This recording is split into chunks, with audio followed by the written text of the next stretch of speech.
来了。终于来了！我靠，真的是抱歉啊，让各位久等了。身为新粉频道的我，竟然这么晚开箱这只手机，这只手机真的是得来不易啊。那首先老样子，我们必须来感谢今天的赞助商啊，不对，是手机出借商。虽然说他们坚持说我不要片头就提到他们，不过我真的很讨厌为善不欲人知这件事情，所以我决定我片头把他的名字各码一个字，然后片尾的时候我再讲他的全名。那他们就是3C 速酷 C 啊，我真的受不了，我一定要召唤各位去帮我去他们的影片底下留言感谢啊，订阅爆他们，因为他们就是出借今天这只手机的人，哇，太感动了。然后除了出借商以外，我还要感谢帮忙牵线的数位宇宙的乘务，然后我们最近拍了一支福音战士的联名款耳机，我觉得很棒啊，影片拍非常好，大家也可以去留言一波。总之，今天影片开始之前，我们先谢谢这2团，要不是他们，我们是不会有今天这个开箱影片，所以再次感谢。好啦，那自从三星的新玩家结束之后，我们频道上的三星产品就大减。三星的产品一直都是我希望能够开箱的，特别是这种旗舰款。而且我这个频道几乎整个都是三星的产品。我一开始几乎都是用 S8 和 S10 拍摄开箱影片，然后开始开箱了一大堆三星的产品的时候，我的粉丝才开始多了起来。所以我这边也聚集了一大堆三星的粉丝，所以基本上我就是一个用三星手机拍摄三星产品，凝聚了一群三星粉丝的频道。哇，超级三星，就有点像是苹果的粉丝频道，可能大家会想到就是苹果爹。本来我是希望我是三星这一方的代表，不过在新玩家结束过后，三星还是舍弃了我们。哇，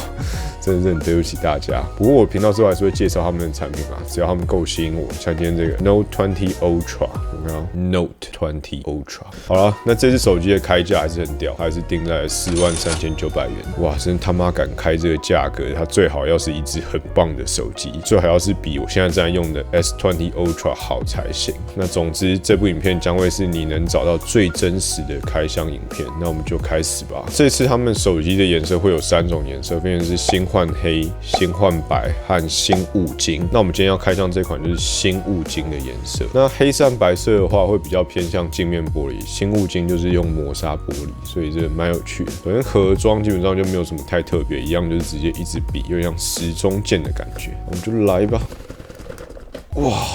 三星的手机，我们先卖个关子，先放旁边，等下再来看看。这个是25瓦的充电头，这次的 Note 20 Ultra 最多只有支援到25瓦，不过三星的25瓦其实基本上一直都表现得很不错，速度都蛮快，基本上逼近45瓦，非常的奇妙。然后这个应该是一个 Type C 的充电线，这个没有东西。然后接着是 AKG 的耳机，哇，还有附2组的耳套，不错。然后这个耳机的接头轴是 Type C 的，因为它没有3.5mm 耳机孔嘛。然后在这个上面这边里面的话会有的是一个片卡卡针，然后再来就是说明书的部分，还有一个这个透明保护壳。大家可以看到说它这一次的保护壳做的还蛮有诚意，就是它这边的镜头这边是有额外做凸起，所以说你在放置的时候镜头比较不会有问题。所以就是简单的透明壳。好了，那如果你是忠实的粉丝，看到这些配件，你觉得我们少了什么东西？大家仔细想一下。少了备用笔头和镊子啊，各位同学 ，Oops， 抓到啦，偷成本啊，三星。之前的我记得 Note 10都会附备用笔头和镊子，就是你那个 S Pen 可以换的那个笔头。不过这一次没有，对，就这样，它就是没有。好啦，这是我的个人小发现啊，有点小生气。虽然说我不是 Note 10的长期用户。好，那接着我们就来开手机的部分吧。现在撕个膜哈。哇，这个真的是还不错哎，蛮漂亮的。然后整只手机的大小是来到了长164.8mm，宽77.2mm，然后厚度的部分是来到了8.1mm，然后整只手机的重量是208克，比原本的 S20 Ultra 轻了一些，原本是220克左右。那这只 Note 20 Ultra 是208克，厚度也稍微下降了一些，从 S20 Ultra 的8.8mm 下降到8.1mm，其实蛮厉害的，它还可以这样下降。然后我觉得这个新雾金很不错因为改个手印，感觉起来不太沾指纹。你看，这样感觉不太出来有指纹以外，它基本上整个的质感做得很好，是很不错。然后握持的感觉还不错，不太会有头重脚轻的感觉，还 OK， 蛮好的。整只手机超大，不过我已经习惯了，所以说没什么问题。其实差了那12公克，好像还是有点差别。然后加上现在又没有带套，没有带套就是比较爽。我觉得人真的蛮厉害，因为像我来讲，我基本上是一个无敌小手机控，但是在 S20 Ultra 调教之下，我已经适应了大手机了，所以这人的适应力真的很强。然后再来就是归功于他们手势做得很好 ，One Hand Operation 和 One UI 做得很好，还有键盘的单手模式，就是网友推荐，真的很谢谢你们。那我现在握持手机的手势几乎都是这样子，小小的，就是这样拖着，或者是这样直接拖着，但是这样其实蛮危险，因为撞到它就直接喷掉，所以蛮恐怖的。但是我现在都是这样拖。萤幕的部分它还是走曲面萤幕的部分啦，所以说如果你是讨厌曲面萤幕的话，这个可能对你是一个扣分项。不过我个人是少数的曲面萤幕派的，我很喜欢曲面萤幕，因为我觉得这样看起来手机没有萤幕超爽。不过曲面萤幕有个致命的缺点，就是你的手机拿给长辈帮忙拍照的时候，他们都会握到，然后就会直接误触，然后就一直按不到快门键，然后就没办法拍照，很烦啊。然后这款手机在出厂的时候基本上已经贴保护贴，不过因为这只手机不是第一次开箱啊，然后那个原本的机主已经帮忙换上了玻璃保护贴，然后原本出厂那个会是一个薄的保护贴啊，我觉得那个也很不错。我到现在 S20 Ultra 还是用出厂的那一片，我觉得滑起来是很爽的。好，接着就来到背面，背面的话就是这个相机模组的部分，哇，这相机模组看这个厚度，如果之前是凸的话，现在就是超级凸。我们来看一下差别好了，我们看到，我因为 S20 Ultra 做2层，然后这个 Note 20 Ultra 是做1层而已，所以说其实感觉比较不会这么容易卡灰尘。然后我觉得它的做工其实蛮好的，就是旗舰等级的做工。不过这凸起有个很尴尬的地方，就是因为它要用笔嘛，就有这个跷跷板效应，你的字可能只能写在这个区域，到这里的时候，你这样画的时候就会有点跷跷板。然后再来一个很引人注目，就是这个镜头旁边这圈星环，就是哇，我觉得我一开始其实看到的时候蛮讨厌的，因为我觉得看起来镜头有点明显。不过现在拿到上手之后，我觉得很不错蛮好看，好像突然又变得可以了。我不知道是我内心的三星信仰价值够了，还是它真的还不错，我觉得很不错大家可以去看看，因为像这样比的话，就会发现我的 S20 Ultra 好像卡了很多灰尘啊，黑色宿命就是这样啊。不过它整个的背面的镜头模组小蛮多以外，我觉得这样好像也还蛮好看的。虽然说我个人还是很讨厌这么大一个镜头啊，不过还不错，莫名其妙可以接受，可能习惯了吧。S20 Ultra 的镜头有个缺点就是大家不知道会看哪个位置，那它这个是直接把你标出来，然后我觉得好像更加像精品一点，还不错，蛮好的。然后我们现在介绍一下它的前镜头啊，它前镜头在这，它前镜头部分的话是一颗1000万像素，然后用80度广角，支援 Dual Pixel AF 对焦技术的，竟然是支援 Dual Pixel， 我也觉得很神奇。然后后面有3颗镜头，然后这3颗镜头最上面那颗是超广角镜头，是120度广角，1200万像素，然后再下来那颗是主镜头，是11800万像素的主镜头 ，f1.8 光圈，然后支援的是 ADF 的相位对焦，还是没有 Dual Pixel 的对焦，很妙。支援的 OIS 的光学防守阵，然后在最下面那一颗是长焦镜头，是1200万像素的5倍光学变焦，那也是支援了 OIS 的光学防守阵。那这次很特别的是，他们舍弃了100倍变焦的潜望式镜头，最高的变焦倍数从100倍降到了50倍。然后最右边这个就很有趣了，这个是雷射对焦模组，也就是他们这次特别为了上一次对焦不好这件事情而做了改进，那舍弃了原本的景深镜头，换成这个雷射对焦模组。然后右上角有一颗闪光灯，镜头的配置大概就是这样，蛮有趣的配置，不知道拍起来是如何。然后接着我们来看一下它上下左右按键的配置，左边的话来讲就非常干净，完全没有任何的按钮。然后上面的话就是一个 SIM 卡卡槽和一个麦克风耳机孔。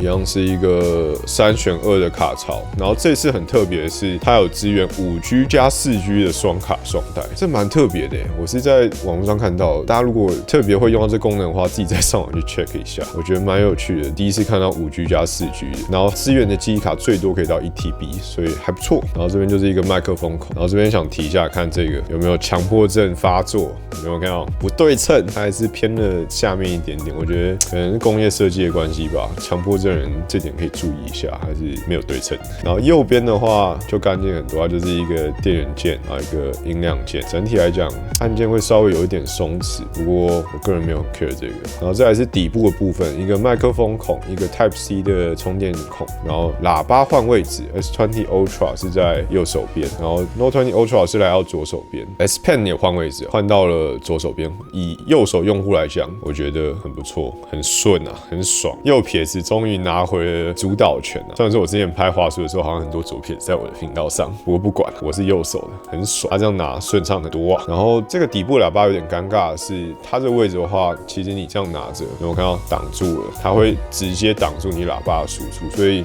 不知道为什么要换到这里来，有点小尴尬。这边的话，我觉得可能比较好的会是放麦克风孔啊，不过这我就不知道为什么要这样换。然后这只手机除了底部这喇叭以外，它上方这里有没有看到听筒这里坐在最上面，其实蛮小的，这边是也有一个喇叭，所以它是支援双喇叭的。然后整只手机的防水等级是来到了 IP68，所以非常的不错，基本上该有的都有。好，那我们就来开机咯。Galaxy Note 20 Ultra 5G。好爽啊！之前 Mobile 01有篇我的 Pixel 4a 的文章，竟然在底下讨论我 GG 的发音怎么念。这哇，打开了，有没有看到？荧幕非常的大。然后来讲一下这只手机的规格。这只手机支援的是高通的 S865 Plus， 然后有着12G 的 RAM， 储存空间的选择有256GB 跟512GB， 然后电池的容量是来到4500毫安时，支援25瓦快充，有荧幕下的超声波指纹、脸部解锁，支援 Wi-Fi 6、NFC、Samsung Pay 和他们独家的悠游卡，所以其实是还不错的。那我们来看一下它的界面，我现在最想看的就是它的荧幕的设定，哇，好亮哦！应该调暗一点亮。我们来看一下它荧幕的设定，它有分成60赫兹跟120赫兹，然后它这一次的话，它就不是写60跟100，它是写最佳化跟标准。哇，这就是有点尴尬，就是你只能选60固定，或者你直接选最佳化，就是它会自动帮你调整120，但是它觉得不需要用到的时候，它就会调为60，去换取更加的电力表现。那这就是有点像电池容量下降之后的妥协吧。不过很令人难过的是，假设我选了这个最佳化之后，我再去选这个 Full HD， 它会跳出它不支援画面的更新频率，将调整为标准，所以说它也是没办法 2K 跟120赫兹一起开，就是有点难过啊。然后这边来讲的话，给大家看一下它两个手机的前置孔位的大小，右边的是 Note 20 Ultra， 然后左边的是 S20 Ultra， 然后我觉得好像稍微有再小一点点嘛，肉眼看起来好像有小一点点吧，对，一点点，就是非常一点点。接着我们来看一下它这块荧幕的表现。这块荧幕的规格是6.9寸的 Quad HD Plus Dynamic AMOLED 2X Infinity O 荧幕，然后它支援的是 HDR10 Plus， 有着120赫兹的更新率，240赫兹的触控采样率，然后最高的亮度支援到1500 nits， 从 S20 Ultra 的1200 nits 提升到了1500 nits， 所以在强光底下，它的荧幕显示会更加的好。然后最有趣的是，他们这是采用的正反两面都是使用了康宁最新的第7代大猩猩玻璃，除了更加耐摔以外，抗刮性也是上一代的2倍，所以说基本上没什么太大问题。我觉得三星的荧幕我很放心啦，就是真的不太会有什么差错或者是意外，因为三星的荧幕基本上做的真的是非常好，大家都是在抢着使用他们的荧幕。好，那荧幕介绍完之后，我们要来看就是 S Pen 的部分。基本上我其实不是一个很重度 S Pen 使用者，因为我字很丑，没有很喜欢写字。但是大家通常 Note 系列最喜欢就是这支 S Pen， 这支 S Pen 基本上外观跟之前差不多，然后也是有这个很舒压的设计，有没有听到？很爽，简直没事就想按。然后我们来看一下它写起来的感觉是怎样。因为这次有一个很大的升级，就是这 S Pen， 它在书写的体验上，从原本的42毫秒进步到了9毫秒，就是你在荧幕上画的时候，反应的延迟时间只有9毫秒。那我们来看一下它书写的感觉。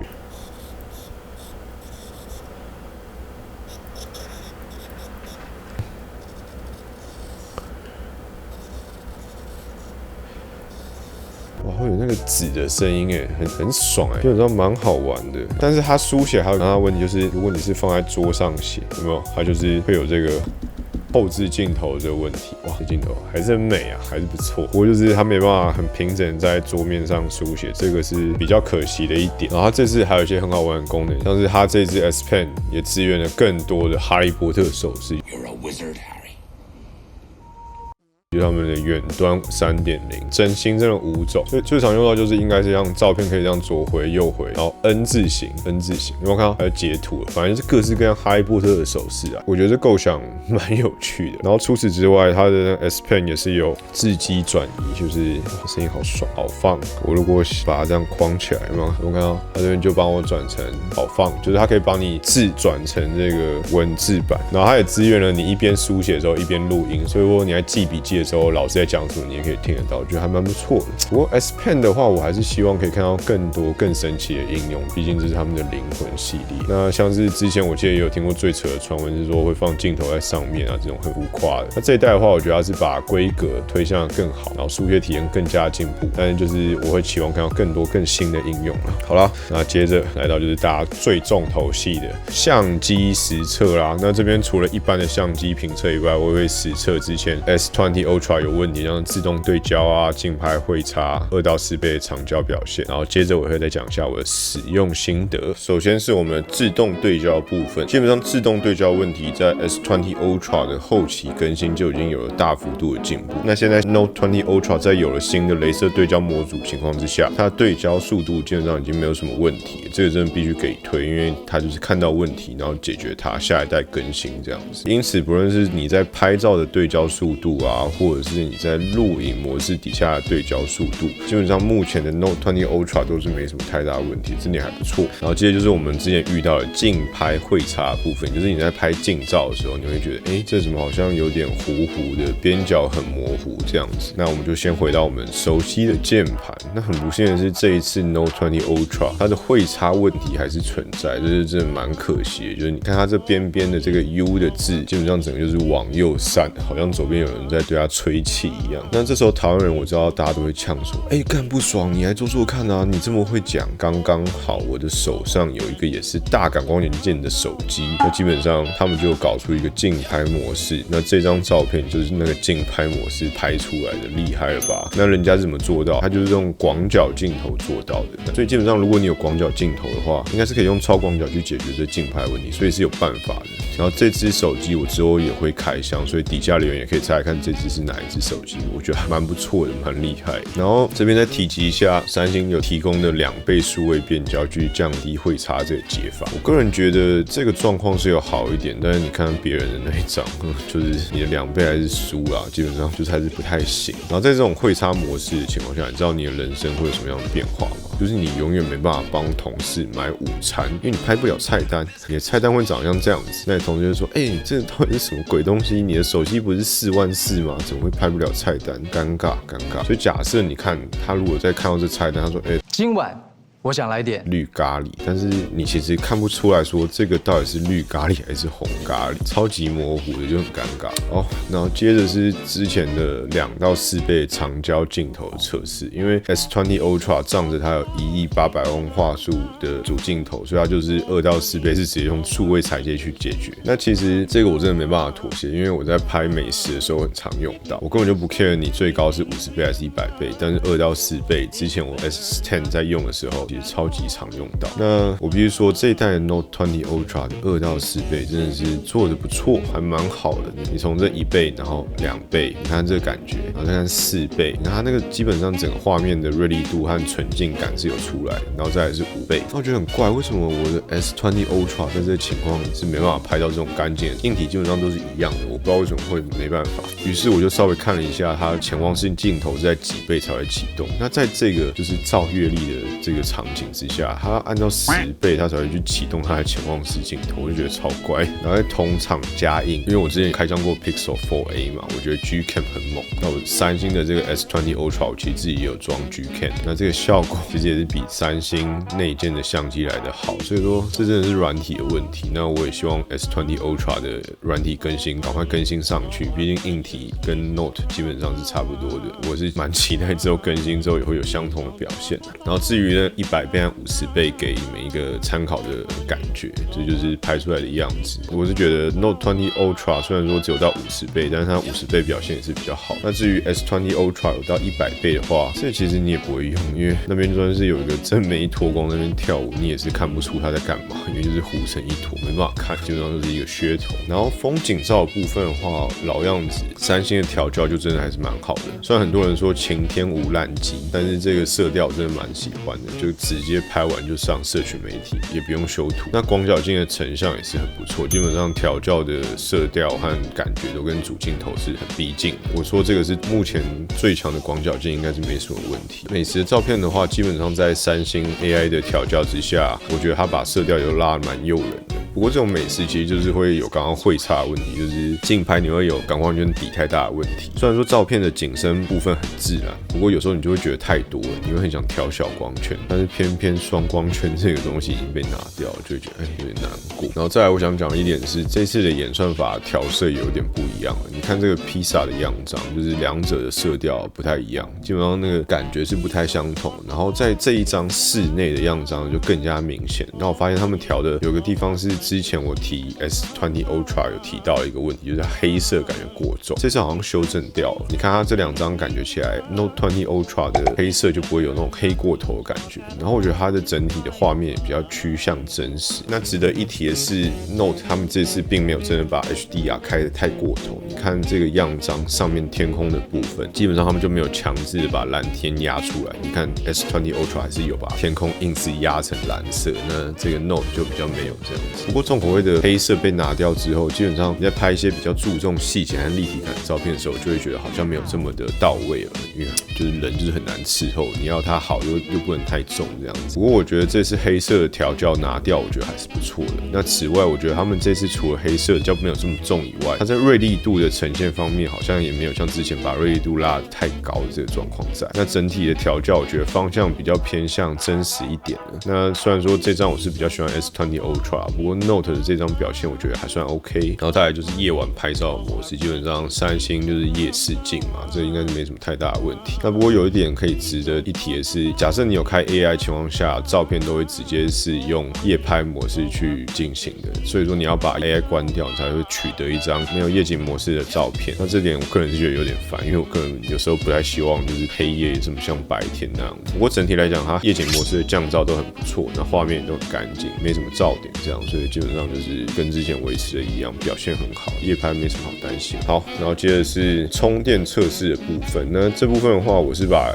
亮度调到一半，然后音量一半，播放1个小时的 YouTube。那电量是才消耗了6%，所以说妈，这只手机的电量真的是很难杀死。我要怎么测我的充电速度？好不容易把它杀死之后呢，10分钟大概充了12%，那大概花了1个小时10分钟充满。速度来讲，25瓦是还 OK 的啦，基本上我觉得用起来跟45瓦感觉差不多，可能就一开始插在它在进入80%之前的充电速度来讲的话，我记得之前45瓦大概是1分钟充2%的概念，那现在可能就是1分钟充1%多一点点。好，然后最后就是我要提一下他们这次比较有趣的一些特殊的功能，像是他们这次在发表会上有讲说，他会跟 Xbox 有个 Cloud Gaming 的服务，那之后你就是可以拿着这只手机，然后接上 Xbox 的摇杆，你就可以在那边玩你 Xbox 上的游戏。那这可能就是要靠你5G 的网速还有不延迟的状况下。那此外，我觉得它的 Wireless DeX 也蛮好玩的，感觉就是还不错，就是有在进化感，现在直接连线都不用了，很不错。然后像是他们三星的生态圈也都，我说他们。是我们，对，我们三星的生态圈也都更加丰富了。那这个就是不错啦，好事。因为你看像是电视啊、平板啊、耳机啊、手机基本上都有。好，这是 good news。那最后我们来提一下它的售价。他们是 Note 20系列出了3款，那第一款就是最小的 Note 20，那只有8G 加256G， 售价是35900。不过这一款的阉割黑人手强烈不推荐这一款。那 Note 20 Ultra 来讲的话是有2个版本，机体都是12G， 那储存空间一个是256，一个是512，分别是43900元跟46900元，一样贵爆。所以说大家要自己考量一下。那我最后再来总结一下好了，就是我觉得整体来讲的话，这个价格我个人还是觉得有点过高。所以说如果你是有预算的限制的话，我会觉得你可以考虑看二手的 S20，除非你真的一定要比。那二手的 S20基本上现在价格很甜，做到的事情会比较没有像它这么完整，但是基本上也都是8、9成有。那如果你是 S20 系列跟 Note 20系列在选的话，我会直接推荐你上 Note 20 Ultra， 毕竟它在这一代它的硬体或者是软体调教得更加完整。那这个荧幕的体验也真的很好。然后我也大概最后来总结一下，我觉得他们这次做得很好的地方和可以稍微改进的地方。我觉得他们在相机的调教基本上比 S20好蛮多，虽然说硬体都是差不多，但是整个体验不论是长焦或者是照相的调色、HDR 锐利度都很不错。它比较偏向真实一点，但是又可以直接社群使用，很好。然后这块萤幕真的很猛，这块萤幕基本上它最高亮度的提升也不是在跟你闹着玩，它提升过后，我在大太阳底下拍照是真的有感觉到它的好，因为就是你2个手机拿出来看就知道，这个萤幕是比较漂亮。然后我觉得它可以做得更好的点就是，我希望之后可以看到微距镜头，或者是它要用广角去解决它会差的问题。那再来就是这个凸起吧，因为我觉得 S 系列就算了 ，Note 真的是我没办法接受这个跷跷板，你没办法在桌上写字这件事情打破我的3观，我真的没办法。好了，那影片最后我也想稍微提一下那个小只的 Note 20，因为那只的阉割，阉割到我有点无法想象，就是非常强烈建议你不要购买那一只。我觉得他们这次三星的做法，我又讲到他们。我觉得三星的做法这次是有点牺牲 Note 这个系列的名声，他有点想要强制推去买 Ultra 那种感觉，因为他把 Note 阉割的乱七八糟的。那以往大家听到 Note 系列都会觉得，这就是最高规格，基本上买这支不会有问题。但现在 Note 20阉割的跟 Lite 一样，我觉得它就是要推高这支 Ultra 的销量。那我也有听到网络上有人在传说，可能只有 Note 会消失啊 ，S Pen 会往 S 系列或者是 Fold 系列上移动，所以以后可能就是 S 系列跟 Fold 系列这2个系列去走 ，Note 就会整个这样消失。我觉得听起来现在感觉是也有这机会，因为 Note 20其实蛮丢 Note 系列的，所以就想要提一下我的想法。好了，那最后就是总结一下，我觉得这只手机是一只好手机，但是它蛮贵的，所以说大家可以各自考量一下自己的状况。那影片的最后也再次感谢数位宇宙以及数库3C 团，那大家也赶快去疯狂的订阅他们，和每一部影片都给他留个言，留个谢谢，帮我谢谢一下他们。那我之后下一支真的很想开的三星产品应该是 Z Fold 2吧，所以说如果你是有想要合作的，或者是各位干爹干妈或者是媒体大大，我是真的很想玩那只手机啦。好啦，那就到这啊，也谢谢你们一直苦苦等到我这 Note 20出来。那这支影片我不知道会剪多久，感觉他妈超长，有点崩溃。那如果喜欢这部影片的话，记得帮我点一个喜欢，也记得去订阅数库3C团、数位宇宙还有我的频道。那我们就下集再见，悄悄，拜拜。